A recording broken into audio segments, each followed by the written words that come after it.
Welcome to Flip TV News. My name is Kolade Folarin Kadeshpris. First, the headlines. Fuel scarcity will soon be over. Senate leader assures Nigerians.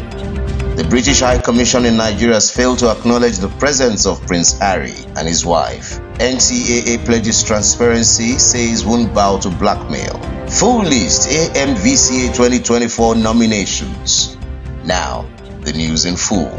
Sequel to recent allegations and attempts at extortion, the Nigerian Civil Aviation Authority has issued a resolute statement denouncing blackmailers and reaffirming its commitment to transparency and accountability. This was made known in a statement signed by Director Consumer Protection and Public Affairs, Mr. Michael Achimugu, and released to journalists today, Saturday. It was reported that just a few months after the appointment of Acting Director General NCAA Chris Najomo was accused of financial mismanagement, breaches of government procurement regulations, and significant abuse of office. The report claimed that the agency purchased a 2022 brand of Toyota Land Cruiser 70th Anniversary Edition worth over 250 million naira as the official vehicle for the DG.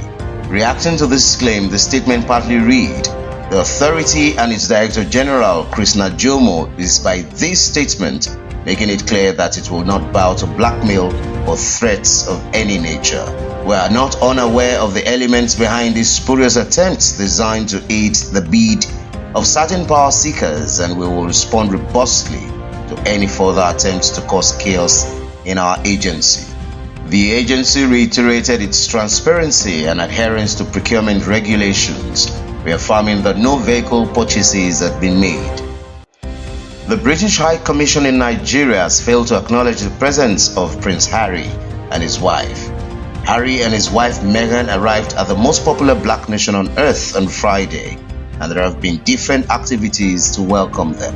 The couple were received by military authorities on Friday afternoon in the nation's seat of power. He, alongside his wife, visited the defense headquarters in Abuja as part of their tour of Nigeria.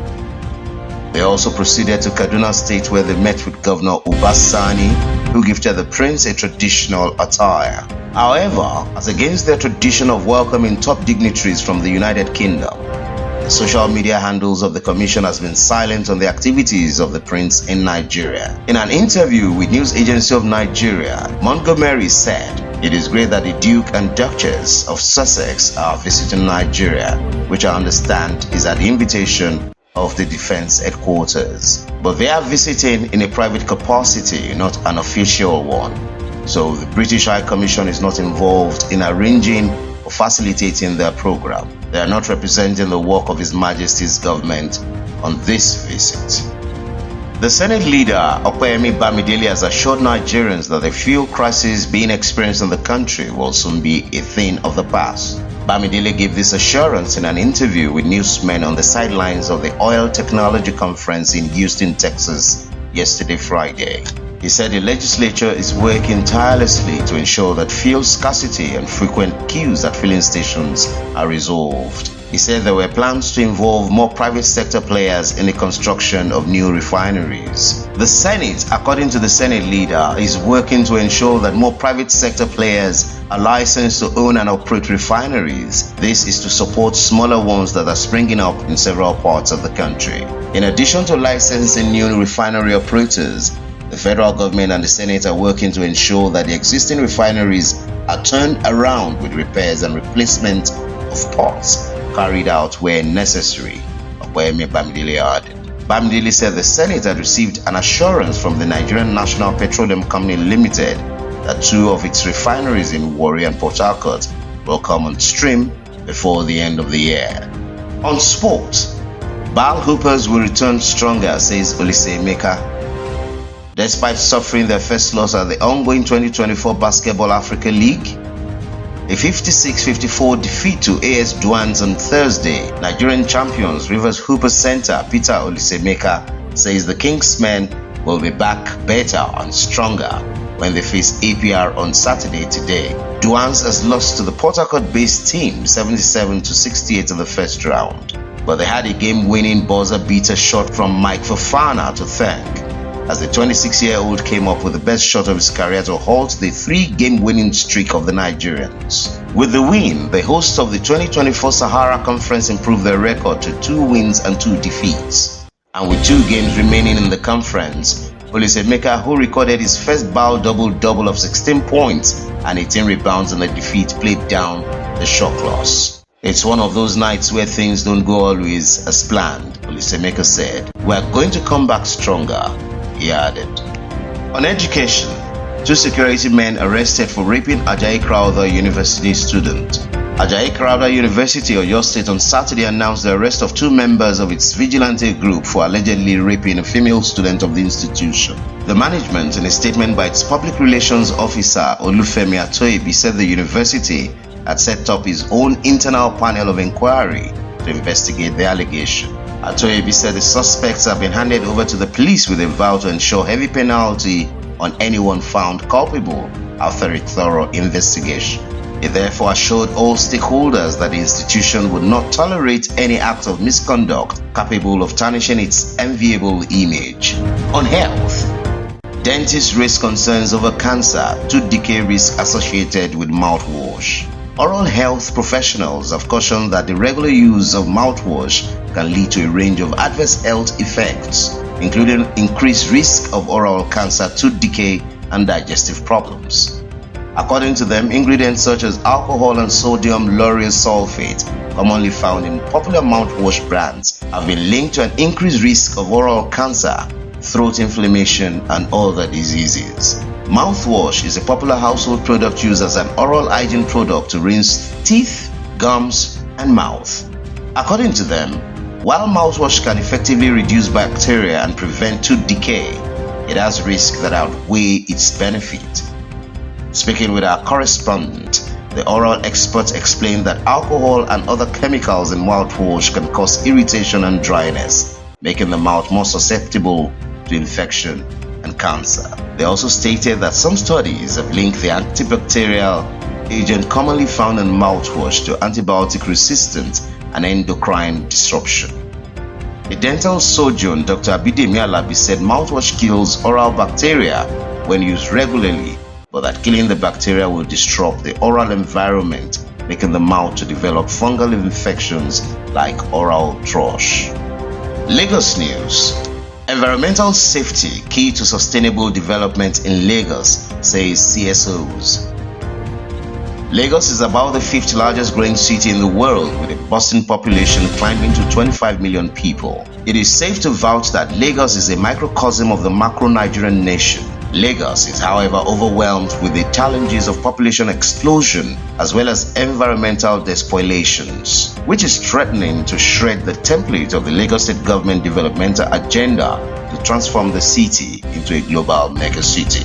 Environmental safety is strategic to the holistic development of any society.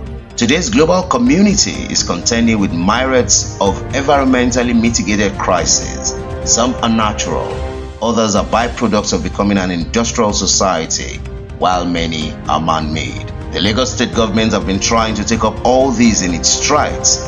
The lagoon surge, the spoliations of nature, and various social environmental malaise, crimes, drugs, prostitutions, kidnappings, terrorism, etc. are a few examples of social problems the state is facing because of illegal squatters' structures.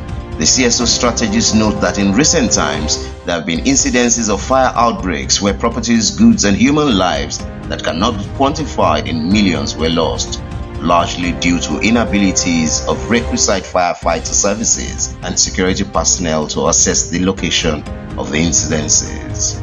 Lagos Education District 2 holds year 2024 Annual Sports Festival. In a vibrant atmosphere of athleticism and camaraderie, Government Model College Ikorodu was full of life as Education District 2 recently held its year 2024 Annual Sports Festival. Among other things, the event served as a dynamic platform to spotlight emerging sports talent within the district, unveiling a plethora of new athletes who showcased remarkable skills and shattered records with their exceptional performances. The Tutor General Permanent Secretary of the district, Mrs. Anika Dekoy, extended heartfelt gratitude to the dedicated educators and enthusiastic students whose unwavering passion and commitment continue to drive the district towards the realization of its goals. Aligning seamlessly with Governor Babajide Sanwo-Olu's Themes Plus agenda, she underscored the festival's pivotal role in fostering a culture of sportsmanship